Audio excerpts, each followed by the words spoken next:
Welcome to Chapter 8. Chapter 8 is an interesting one.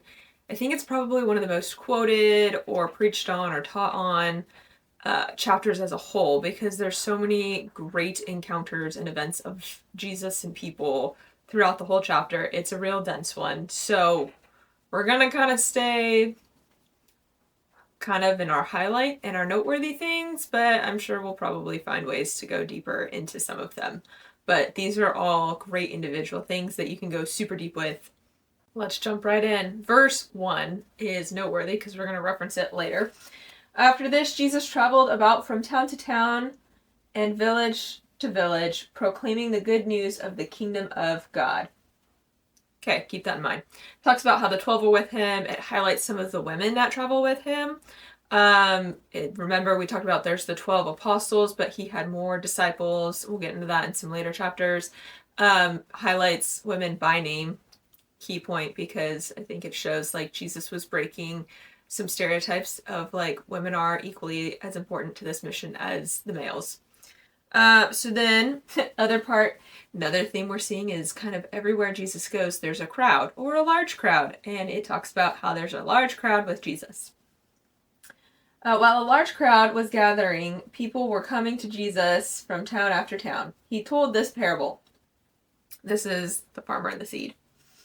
A farmer went out to sow his seed. As he was scattering the seed, some fell along the path. It was trampled on, and the birds ate it up. Some fell on rocky ground, and when it came up, the plants withered because they had no moisture. Other seed fell among thorns, which grew up with it and choked the plants. Still other seed fell on good soil. It came up, yielded a crop 100 times more than was sown. Jesus says, whoever's hears to hear, let him hear. And the disciples are like, but what does that mean? So I think it's okay because sometimes Jesus gives a word, and if the disciples can be like, what does it mean? Then we can be like, Jesus, help me understand what you're telling me here.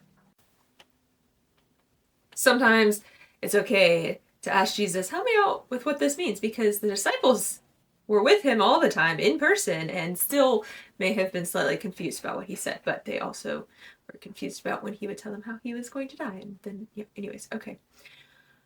It's okay if you need to ask Jesus for clarification. I don't think a parent gets mad when their kids keep coming to them asking for clarity. Maybe if they're asking for clarity to avoid doing the thing they're supposed to do, but it's okay. We see Moses go back and forth with God several times about like, okay, but, but anyways. So they ask Jesus for clarity, and Jesus gives it to them. He says, this is the meaning of the parable. The seed is the word of God. Those along the path are the ones who hear, and then the devil comes and takes away the word from their hearts so that they may not believe and be saved. Those on the rocky ground are those who receive the word with joy when they hear it, but when they have no root, they believe for a while. But into the time of testing, they fall away. The seed that fell among the thorns stands for those who hear, but as they go on their way, they are choked out by life's worries, riches, and pleasures, and they do not mature. But the seed on good soil stands for those with a noble and good heart, and who hear the word, retain it, and by persevering produce a crop. So, interesting that there's 4 different types of categories that Jesus clumps people into when they hear the word. So we know that the first one is it's death. They're trampled on. The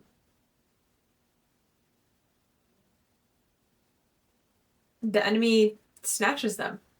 Like, they continue to believe the lies over the truth.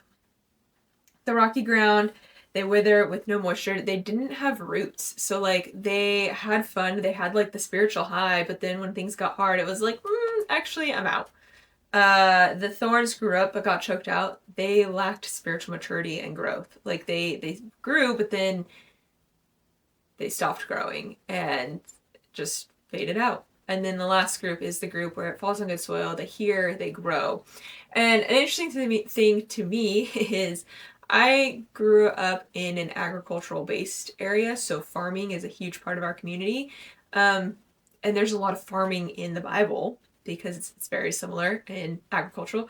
But if you're not from a place where farming is normal, like, this may be odd to you. You may not understand this. You read it and it might be weird to you. So go buy yourself a plant and start growing plants inside and watch what happens and learn from that, because it's actually really an amazing process. Okay, something else that I want to take you back to in verse 1 is when Jesus went proclaiming the good news of the kingdom from town to town, and then he shares this parable about the seed represents God's word. And so it's kind of like, I'm literally telling you exactly what I'm doing. I'm going out and I'm telling all these people about my Father in heaven. I'm talking about the kingdom of God here, I'm talking about the Son of Man. And there's people that are hearing it. There's people that acknowledge it. There's people that receive it. There's people that retain it, you know? So like he's breaking down like the people that are actually listening to this parable fit into one of those categories. I thought that was just something that was super fun and noteworthy to like connect it all together. Then the next part of the chapter goes into a couple cute little short templates of just teachings. One is the lamp on a stand. I just want to take you guys to verse 16. No one lights a lamp and hides it in a clay jar or puts it under a bed. Instead, they put it on a stand so that those who come in can see the light. Okay, you see the light. We're not going to take this light and I'm not just going to like, you can't see it anymore, right? Like, there would be no point in covering it. I like my candle because I like the smell of it. It gives light. We want it to do what it's designed to do. And so Jesus is kind of telling people, like, you guys are designed for a purpose. We need to live out our purpose. And then the next little section is talking about Jesus's mother and brothers came to visit him. They're like, hey, your family's here. He's like, who is my family? My family is the people that do my will. And some people take it as like a harsh rebuke to like his mother and brothers. But other people show it as like, okay, but they wouldn't be discounted in what he said. It would be, they're included, but you are all included. And I think that's one of those things that we have physical families, but then we also have a family in our spiritual community, in our churches, in our small groups, in our Bible studies, because we are bonded over our relationship with Jesus, and he is what binds us. And that is a gift to have that community, because we grow in community. We were designed to live in community. Jesus calms the storm. This is one that is probably talked about most commonly. It's probably one of the top 10 actually of Jesus's life events that's talked about or preached about. So here we go. Verse 22. One day Jesus said to his disciples, let's go over to the other side of the lake. Why? They don't question. They said, they didn't say anything. They just got in a boat and set out with him. And they've trusted him. They've been walking with him for we don't know how long at this point, but they trust him. They've seen all these things happen. So they're like, okay, Jesus says go, we're going. They trust him, they get in the boat, they go. Why are they going to the other side? Don't know yet, but hold on, we'll talk about it in a few verses. Verse 23, as they sailed, Jesus fell asleep. Do you ever think about Jesus's humanity and that he would need sleep? He would also need to like shower, brush his teeth. He would smile. He would laugh.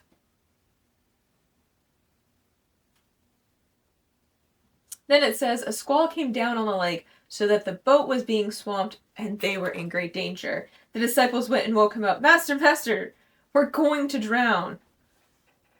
They're freaking out. What? Jesus just said, let's go to the other side. They've trusted him. They get in the boat. Jesus is asleep. I'm sure you've all heard something like that. If Jesus can sleep through the storm you're in, then you can too. Like, woof. You know, like, we trust him.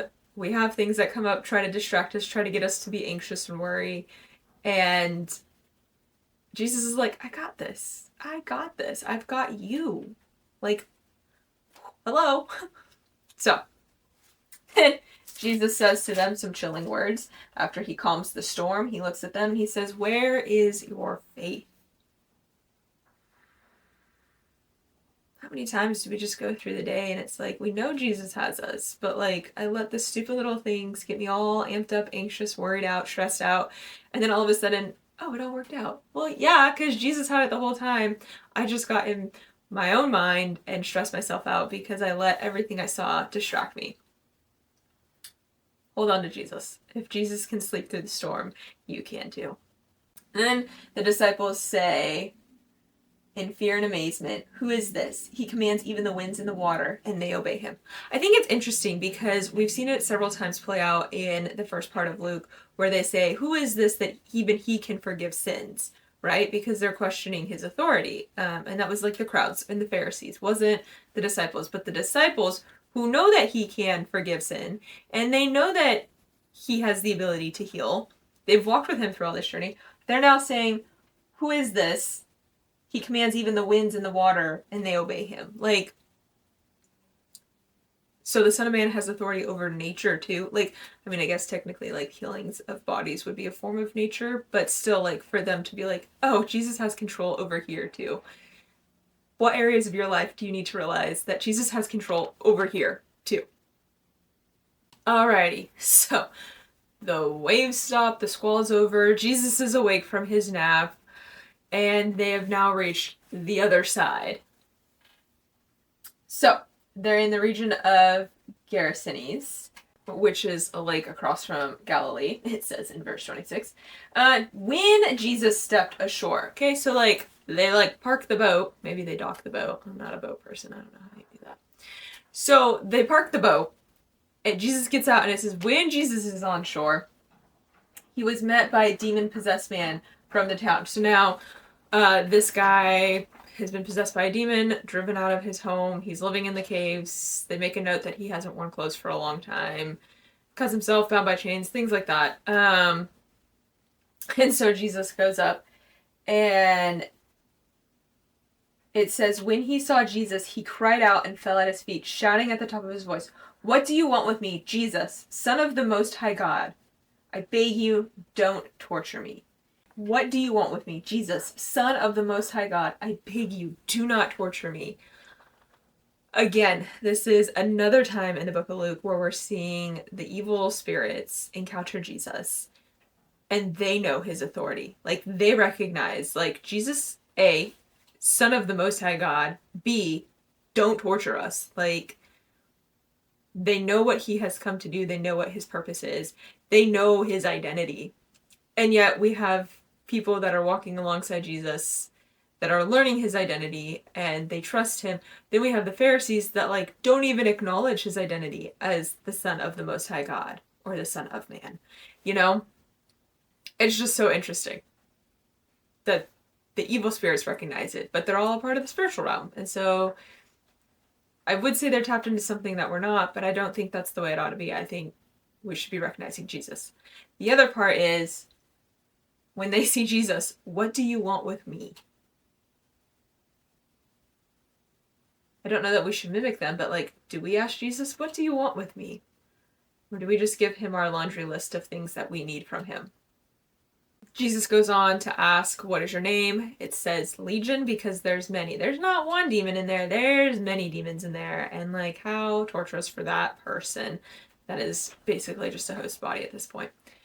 They begged the demons begged Jesus repeatedly not to go into the abyss. So again, they know their fate. They know where they're going. And so Jesus puts them into some pigs and then they run off, and I think it's a sad loss of a lot of bacon. But the ironic part is Jews don't eat pork, so it wasn't a waste to them. But these people probably weren't Jews if there was that many pigs there, if they were raising the pigs. So to that culture, that was a big deal to lose that much bacon.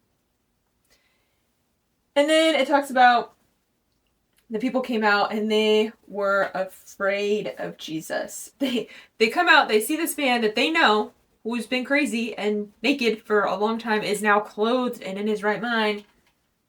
And they asked Jesus to leave because they were overcome with fear. But he just helped somebody out. Like, so it's not just the Pharisees that want to get rid of Jesus. These people are overcome with fear. And they're like, hey, you gotta go. We can't have that. And so there are people in life that when Jesus is like trying to draw them in and they start seeing stuff happen in their life or their friend's life, like it's too good to be true. And so I'm gonna peace out because that's too good to be true. No thank you. Which is sad because Jesus is more than too good to be true because he is truth.